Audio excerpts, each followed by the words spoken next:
बोला पिताजी बोलो क्या करना है। कि देख बेटा मैं तो मर ही रहा हूं,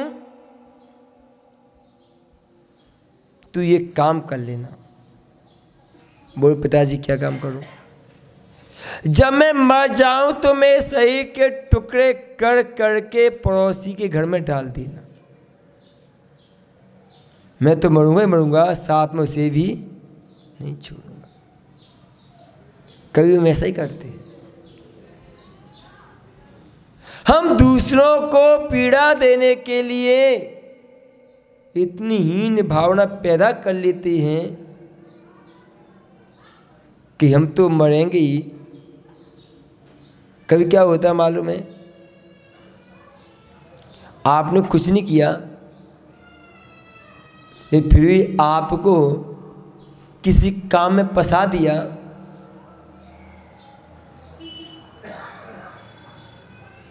आपको किसी काम में फंसा दिया, किसी इल्जाम में फंसा दिया। उस व्यक्ति से पूछो तो क्या कहेगा?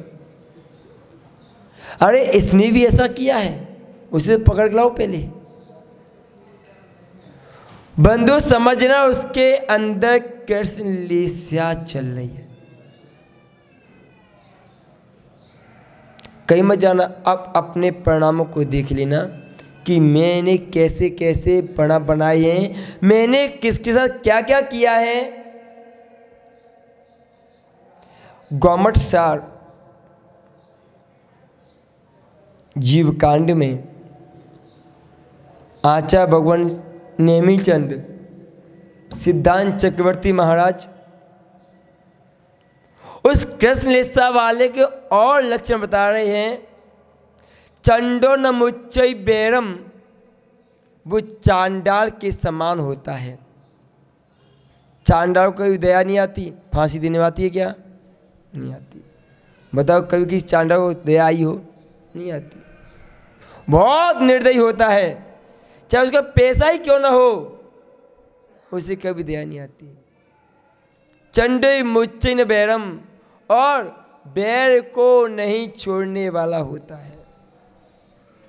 बैर को नहीं छोड़ता।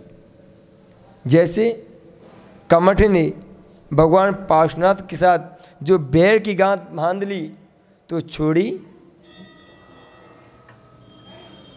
वो बैर की गांठ बंधी रही। ऐसे अगर हमने किसी से बैर की गांठ बांध ली है तो याद रखे ना कि आप कृष्ण लीला वाले हैं। मैं मान सकता हूं कि आपको संताप उत्पन्न हो सकता है, आपको पीड़ा उत्पन्न हो सकती है, लेकिन उससे बैर की गांठ मत बांधिए। एक बार जीवकांड कर्मकांड पढ़ के देख लो। चंडो मुचन बैरम भंड, वचन बोलने वाला। शीलो दम दया रहियो, शील से, धर्म से और दया से रहित होता है। शील भी नहीं उसके पास, धर्म भी नहीं उसके पास और दया भी नहीं उसके पास। समझ लेना कि मेरे पास ये चीजें नहीं है तो मैं कौन सी लीला वाला हूं। दुष्टो न यदि बस लक्कण मेयम तु किन्नस्सम, दुष्ट प्रवृत्ति वाला होता है। इसी कहा गया है दुर्जनम प्रथम बंदी। दुष्टों की सबसे पहले वंदना करना चाहिए, तदुपरांत सज्जनम बंदी, उसके बाद सज्जन की वंदना करना चाहिए।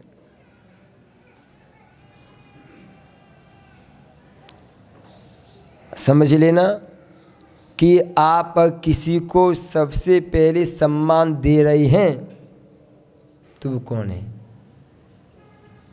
कौन है वो? अभी मत कहना अरे महाराज उन्हें सबसे आगे पूछते हैं। हाँ तो पूछते नहीं हैं, कोई कारण तो होगा। क्योंकि सज्जन पुरुष कभी भी आपके कार्यों में विघ्न पैदा करने वाला नहीं है, लेकिन दुर्जन करेगा ही करेगा, उसे काम ही है, उसे आपके कार्यों में विघ्न पैदा करना है। इसलिए सूत्र दिया है, दुर्जन प्रथम बंदे। जो कृष्ण निष्ठा वाला होता है उसकी पहली बंदा कर लो, आओ भैया जी बैठो। क्यों? हमें आपसे खतरा नहीं है, हमें उनसे खतरा है जो हमारे कार्यों में बाधा पहुंचाने वाले। उनकी पहली वंदना करो, उनका पहले नाम लो, उनको पहले माला पहनाओ। क्योंकि सज्जनों से आज तक किसी को खतरा नहीं हुआ, कि सज्जन को मालूम है, सज्जन व्यक्ति को तत्क्षण तो दुख होता है, तत्काल दुख होता है, तत्कालिक दुख होता ही नहीं है। लेकिन दुर्जन को तत्काल भी होता है और तत्कालिक भी बन जाता है उसका दुख।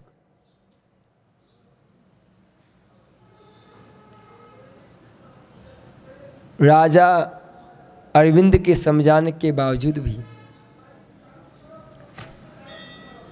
बहुत समझाया था, हे मणिभूति तेरा भाई बहुत दुष्ट है, मत जा उसके पास।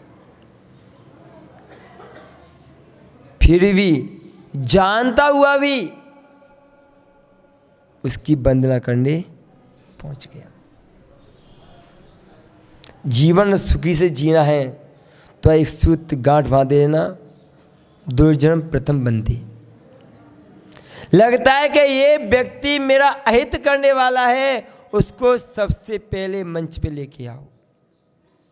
वो मंच पे आ गया ना तो उसके जितने विरोधी हैं सब मंच पे आ जाएंगे, आपका काम सहजतम हो जाएगा। अगर वो मंच पे नहीं आया तो उसके जितने सहपाठी हैं सब खुल के आपका विरोध करेंगे, तो आपके काम सफल होने वाला नहीं। दुष्ट व्यक्तियों को पहले वंदना कीजिए।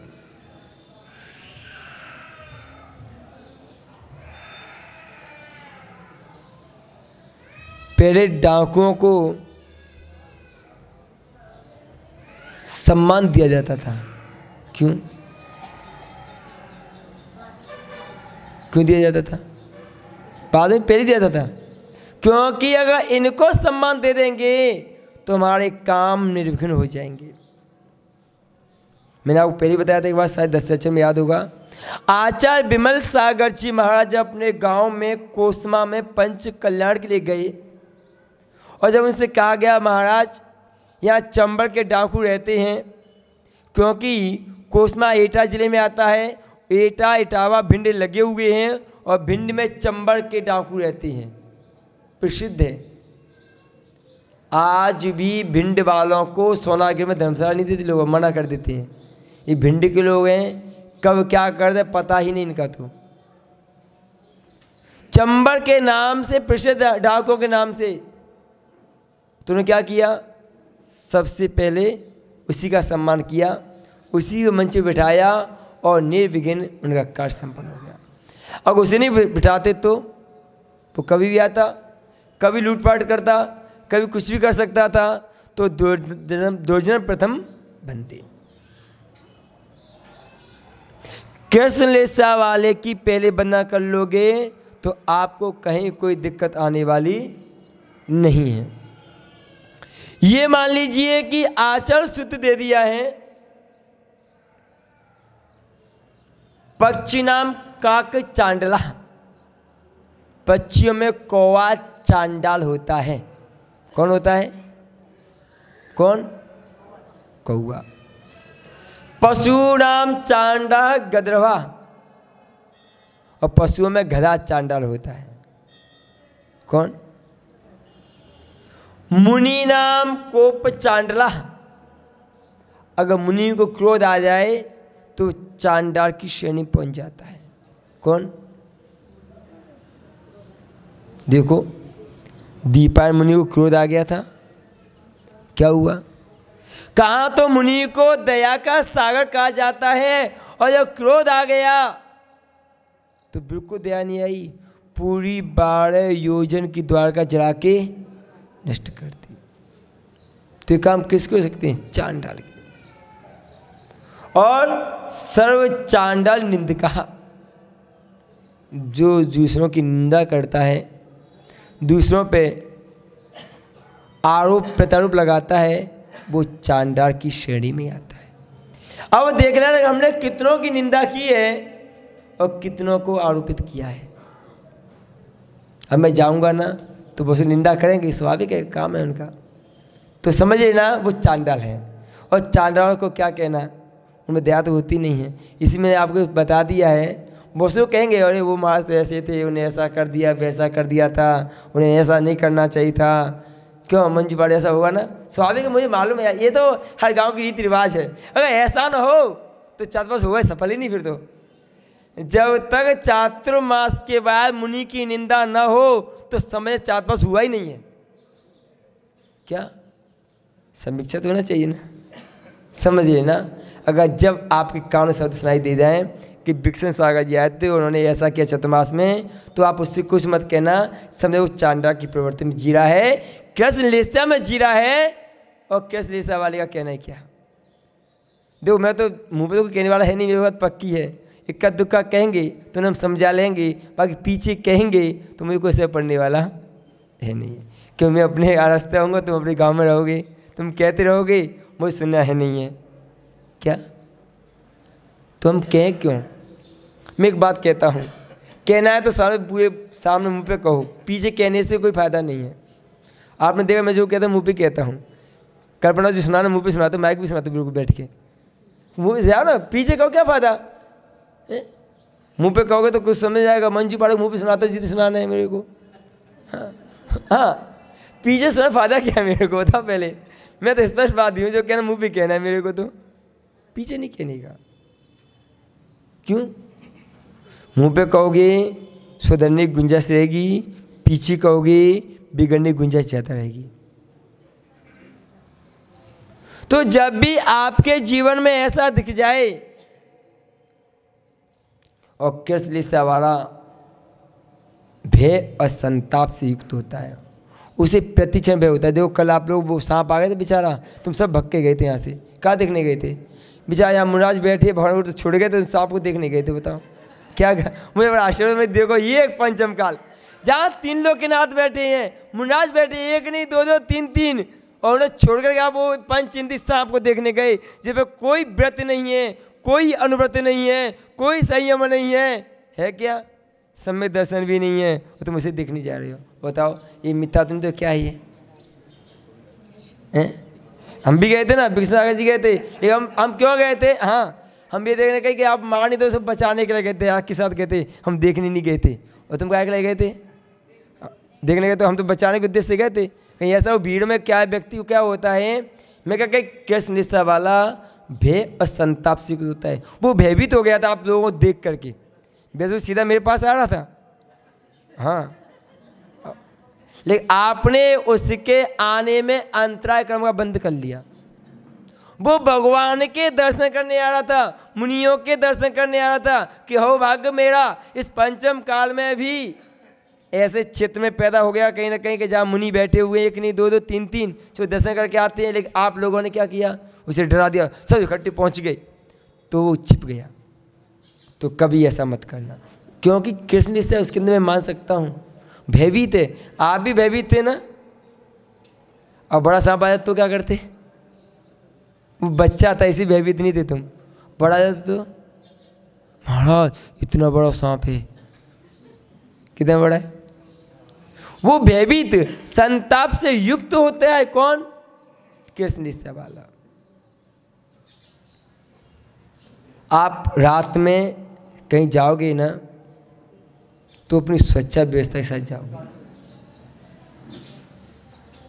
लोग कहते पंच पहाड़ी पे, जो राजगिरी में 5वीं पहाड़ी है ना, 4थी पहाड़ी, उस पर कोई नहीं जाता, नहीं जाता ना, बंद नहीं खुली हमारा। मैं होके आया उस पर, तो अकेला गया था बिंदास। क्योंकि आप भयभीत आपके अंदर कैसे से चल रही ना, कैसे नहीं जाने देते?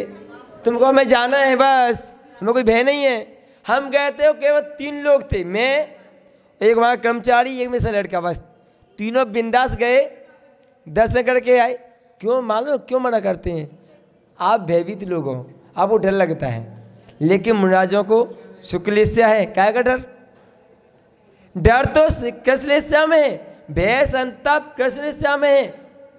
मालेगांव देखा है ना, मालेगांव पास में। तो क्या हुआ था, मैं 2007 में मालेगांव गया, तो वहाँ पे मंदिर की टूट चल रही थी, गर्मी का महीना था। तो कहाँ सोऊं? तो कुआं के पार पे जाकर सो गया। लोगों ने कहा आपको भय नहीं? भय क्या है बात का? गिरने का भय बिल्कुल नहीं है, क्यों गिर नहीं सकता मैं तो। क्यों नहीं गिर सकता? बस तो काम ही नहीं है। और तुम सोओगे तो हाँ, इसीलिए तुम्हें भयभीत रहते हो। तुम भयभीत रहते हो, इसीलिए क्या रहते हो? तुम भयभीत रहते हो। तो कृष्णेश्या वाला क्या करता है?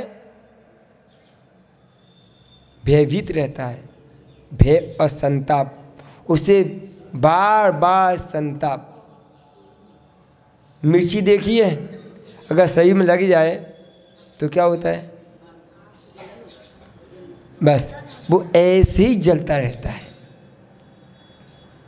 मिर्ची की तरह। किसी को जलाना हो तो उसे मिर्ची खिलाओ, उसका जलना बंद होगा, मिर्ची जलता रहेगा। क्या? इसलिए हमको उसे जलता नहीं है। पूछो क्यों? हम इतनी मिर्ची खाते हैं कि मिर्ची जलते, हम दूसरे जलने की आवश्यकता नहीं हमें किसी से। हम क्यों कुछ जले फोकट में? जो जना जले हमसे, हम कुछ नहीं जलत। बताओ, हम इतनी मिर्ची खा लेते हैं कि जो जलने की प्रतिक्रिया वो वैसे ही समाप्त हो जाती है हमारी। तो मिर्ची ज़्यादा खाओ, तुम्हारा जलना बंद हो जाएगा सबसे, तुम कुछ जलोगे नहीं। क्यों मंजू पाड़े? नहीं जलते नहीं हो, मैंने कहीं जल रहे हो। मिर्ची ज़्यादा खाओगे तो फिर जलने की आवश्यकता नहीं को उसे करना पार्ट नहीं, सही है ना? तो मिर्ची ज़्यादा खाओ, लोगों का बचत ही होगा, मिर्ची सस्ती भी आती होगी ज़्यादा। महंगी है क्या?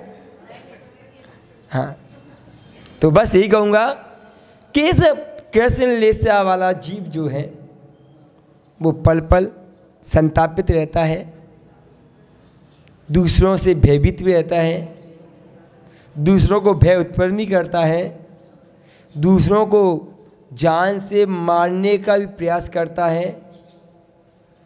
तो अपने जीवन में कम से कम इस कृष्णेश्या को छोड़ दें। अगर कृष्णेश्या छूट गई तो समझना कि हमारा जीवन कुछ हद तक सुरक्षित हो गया।